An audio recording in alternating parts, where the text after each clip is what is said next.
आज की वीडियो में एक छोटा सा टॉपिक कवर करेंगे अकाउंट्स का। चैप्टर 1 है एनपीओ। उसमें टॉपिक है treatment of cost of consumable goods.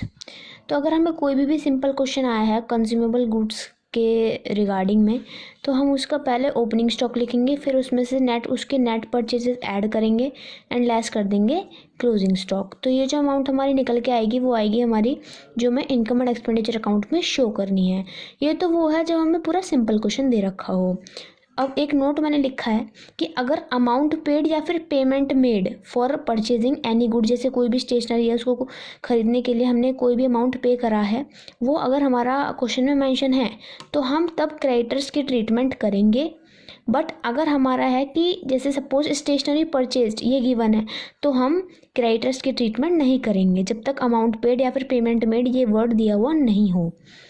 अब एक पॉइंट और बनाया है, जब ज़्यादा इन्फॉर्मेशन गिवन हो, जैसे कोई भी amount paid for purchasing stationery मैंने गुड सपोज कर रखा है, ठीक है, वो यहाँ पे हम लिखेंगे। उसमें हम उसका ओपनिंग स्टॉक ऐड कर देंगे, स्टेशनरी का लेस कर देंगे स्टेशनरी का क्लोजिंग स्टॉक, फिर करेंगे ऐड क्लोजिंग क्रेडिटर्स, फिर करेंगे लेस ओपनिंग क्रेडिटर्स, फिर क्या करेंगे जो भी ओपनिंग प्रीपेड है उसको हम कर देंगे ऐड यहाँ पे, और फिर जो आएगा रिजल्ट एंड जो इस रिजल्ट है इसमें से माइनस कर देंगे क्लोजिंग एडवांस या फिर क्लोजिंग प्रीपेड। तो ये हमारा जो अमाउंट आएगा वो हमारा क्या है, इनकम एंड एक्सपेंडिचर अकाउंट के डेबिट में शो हो जाएगा। ये सब हमारे क्वेश्चन में गिवन होंगे, अगर नहीं है तो आप इन्हें छोड़ सकते हो। ये तो बस मैंने बता दिया कि जो हमारे आ सकते हैं।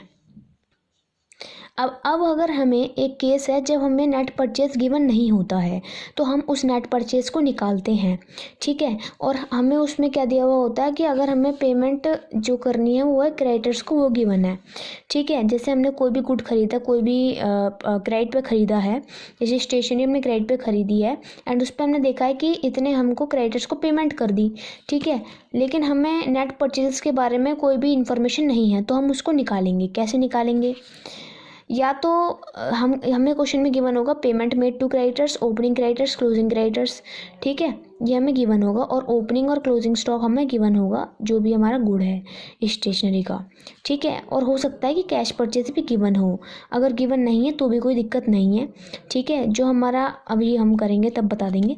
हम इस केस में क्या करते हैं, जब हमारी नेट परचेज गिवन नहीं होती और payment made to creditors given होता है, तो हम इस केस में बनाते हैं क्रेडिटर्स अकाउंट की। उसको खरीदने के लिए हमें उधार में मतलब कितने हमारे क्रेडिटर्स हैं, तो सबसे पहले पर्टिकुलर्स अमाउंट अकाउंट बनाया, फिर क्या करा, जो पेमेंट करी है उसको कर दी क्रेडिटर्स टू बैंक, यही एंट्री होती है पेमेंट करने की।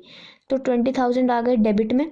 तो अब हमारा जो ये ओपनिंग बैलेंस है हमारा क्रेडिटर्स का, ओपनिंग 10,000 वो हमारा आ गया यहाँ पे कि ठीक है, क्योंकि लाइबिलिटी का नेचर होता है क्रेडिट द इंक्रीज, तो ये क्रेडिट में आ गया। अब हमारा है क्लोजिंग क्रेडिटर्स, तो हमारा आ गया ये 5,000 यहाँ पर। अब हमने करी बैलेंसिंग, तो जो बैलेंसिंग फिगर आई वो आई यहाँ पर।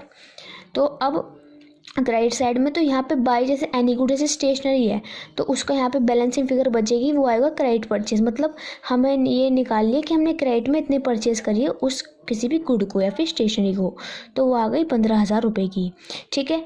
अब उसी को अगर मतलब हमें ये निकालना है कि जो अमाउंट हमारा इनकम एंड एक्सपेंडिचर अकाउंट में शो होना है, तो उसको निकालने के लिए हमारा स्टेशनरी का opening stock plus net purchase given नहीं है, हमने निकाल लिया क्रेडिट परचेज। अगर कैश परचेज गिवन नहीं होता तो हमारे क्रेडिट परचेज ही नेट परचेज को एज्यूम करे जाते अगर कैश परचेज गिवन नहीं होता। बट अगर हमारा कैश परचेज गिवन है तो क्रेडिट और कैश दोनों को हम ऐड कर देंगे जैसे हमने यहाँ पर करा, फिर माइनस कर देंगे हम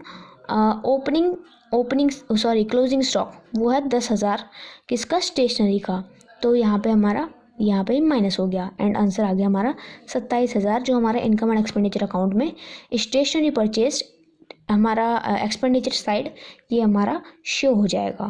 तो ये हमारी वीडियो थी एक छोटे से टॉपिक पे, होपफुली समझ में आ गया होगा।